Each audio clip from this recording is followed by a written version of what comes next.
everyone. A very good evening to all of you.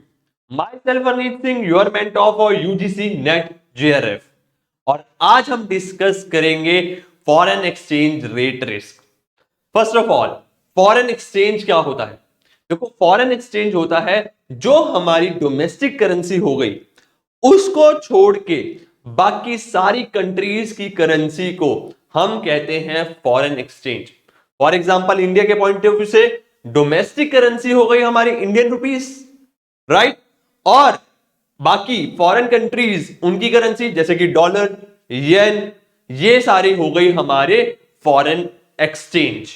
अब foreign exchange rate क्या हुआ कि जो हमारी डोमेस्टिक करेंसी है रुपी, वो foreign currency let's suppose dollar में कितने में कन्वर्ट होगी, उस रेट को कहते हैं हम foreign exchange rate. For example, $1 is equal to 50 rupees.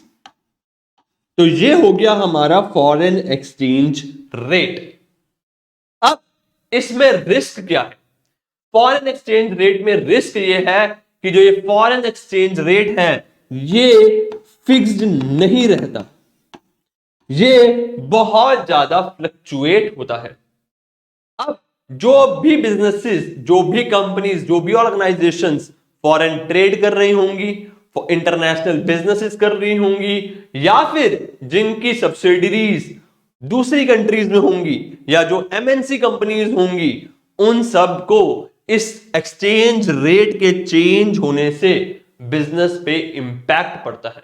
मतलब उन सारी ऑर्गेनाइजेशंस के बिजनेस पे इंपैक्ट पड़ता है इस एक्सचेंज रेट के चेंज होने से। And that impact will be positive also और नेगेटिव ऑल्सो। तो जो नेगेटिव इंपैक्ट आ रहा है वो एक तरह से बिजनेस के लिए रिस्क है। ठीक, तो अगर कोई भी कंपनी फॉरेन ट्रांजैक्शंस कर रही है या उनका इंटरनेशनल बिजनेस है, तो जैसे फॉरेन एक्सचेंज रेट चेंज होगा उनके बिजनेस पे जो इंपैक्ट आएगा, that is foreign exchange rate risk. ठीक है, समझ आ गया फॉरेन एक्सचेंज रेट रिस्क क्या होता है। अब जो हमारा फॉरेन एक्सचेंज रेट रिस्क होता है वो 3 टाइप्स का होता है। कौन कौन से?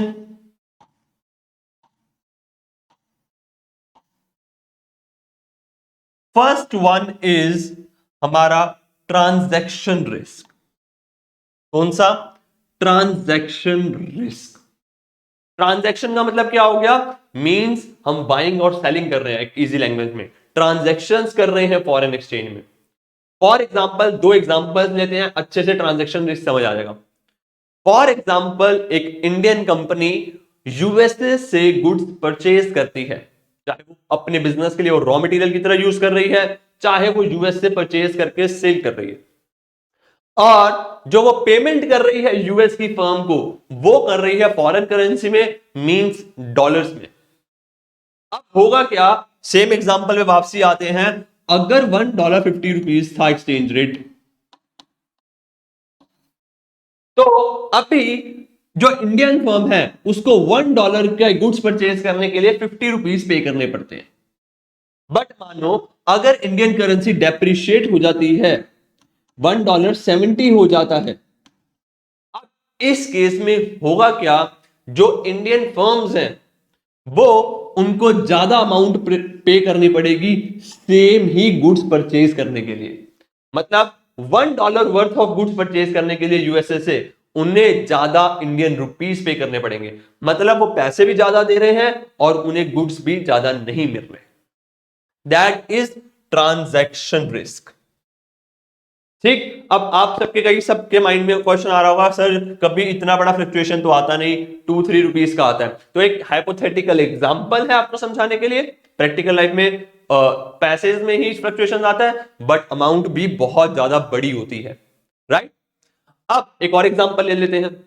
या फॉर एग्जांपल, एक इंडियन फर्म है, उस इंडियन फर्म ने यूएस के किसी बैंक से, सिटी बैंक से लोन लिया है, और लोन डॉलर में लिया है।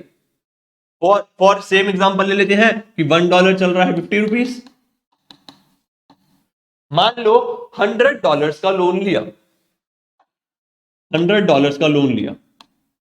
ठीक, तो मतलब जब वो इंडिया में वो अमाउंट लेके आई होगी तो उसको जो अमाउंट मिली होगी दैट विल बी 5,000 रुपीज। मतलब जो अमाउंट रिटर्न करनी है एक साल बाद, लेट सपोज वो करनी है 5,000 रुपीज, कोई भी इंटरेस्ट नहीं है। अब मान लो एक साल बाद जो हमारा फॉरेन एक्सचेंज रेट हो गया वो $1.50 से हो गया $1.60। अब इस केस में सेम लोन की अमाउंट, अगर मैं विदाउट इंटरेस्ट बात करूं, सेम लोन की अमाउंट को रीपे करने के लिए जो इंडियन फर्म है उसे $6,000 देने पड़ेंगे, तभी वो $100 जो प्रिंसिपल अमाउंट है, जो $100 की प्रिंसिपल अमाउंट है उसे पे बैक कर पाएगी।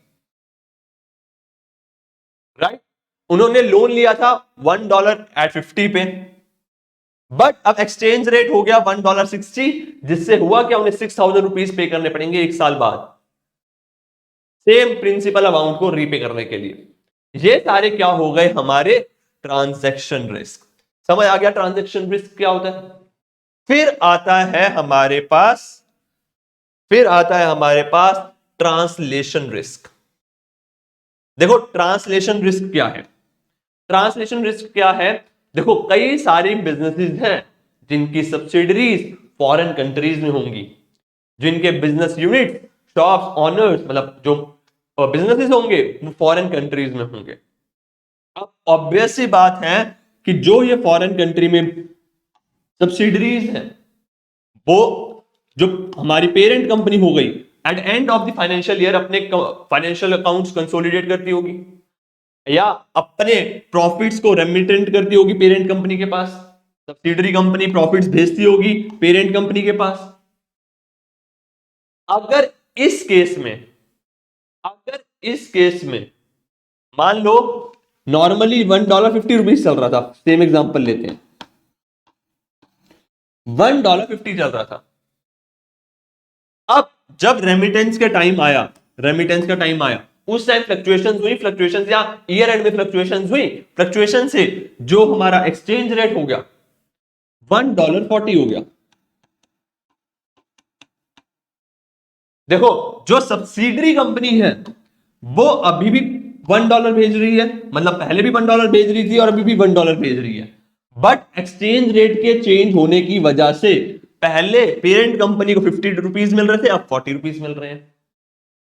ऑब्वियस ही बात है, करंट इंडियन रुपी एप्रिशिएट होने की वजह डेप्रिशिएट भी हो सकता है, इसीलिए इसे रिस्क कहा जाता है कि एक नेगेटिव इंपैक्ट भी हो सकता है, पॉजिटिव इंपैक्ट भी हो सकता है।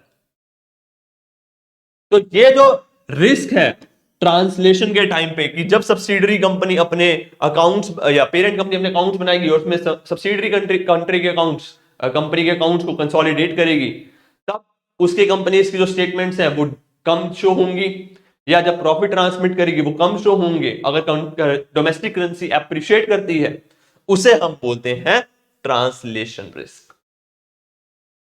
ठीक, समझ आ गया। एंड द लास्ट वन हमारा आता है इकोनॉमिक रिस्क। इकोनॉमिक रिस्क क्या हो गया, इकोनॉमिक्स रिस्क को हम साथ साथ बोल देते हैं फोरकास्ट रिस्क। मतलब इसमें जो टेंशन होती है कंपनी की वो होती है कि जो उसकी मार्केट वैल्यू है, जो कंपनी की मार्केट वैल्यू है उस पे इंपैक्ट पड़ेगा अनअवॉइडेबल एक्सपोजर के कारण। मतलब एक मेरा नॉर्मल बिजनेस चल रहा है जिसमें मैं इंटरनेशनल ट्रेड कर रहा हूं, एक नॉर्मल एक्सपेक्टेशंस है कि मेरी करेंसी कितनी अप्रिशिएट या डेप्रिशिएट होगी, बट कुछ अनअवॉइडेबल एक्सपोजर्स के कारण, अनअवॉइडेबल कंडीशंस के कारण मेरे बिजनेस पे बहुत ज्यादा इंपैक्ट पड़ रहा है, दैट इज इकोनॉमिक रिस्क।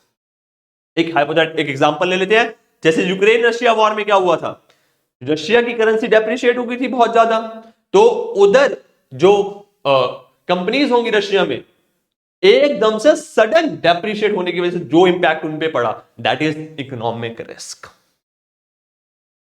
ठीक, ये 3 डिफरेंट टाइप्स ऑफ हमारे फॉरेन एक्सचेंज रिस्क होते हैं। नेक्स्ट वीडियो में मैं डिस्कस करूंगा आपके साथ इन रिस्क को बिजनेस कैसे हेज कर सकते हैं, कैसे रिड्यूस कर सकते हैं, that I will discuss in the next video. उसके लिए डिस्क्रिप्शन बॉक्स में लिंक देख लेना। तो that's all from my side.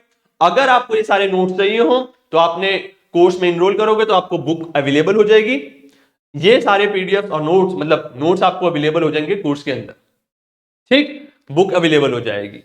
अगर वीडियो अच्छी लगी हो तो hit the like button. That's all from today, bye bye, take care, have a nice day.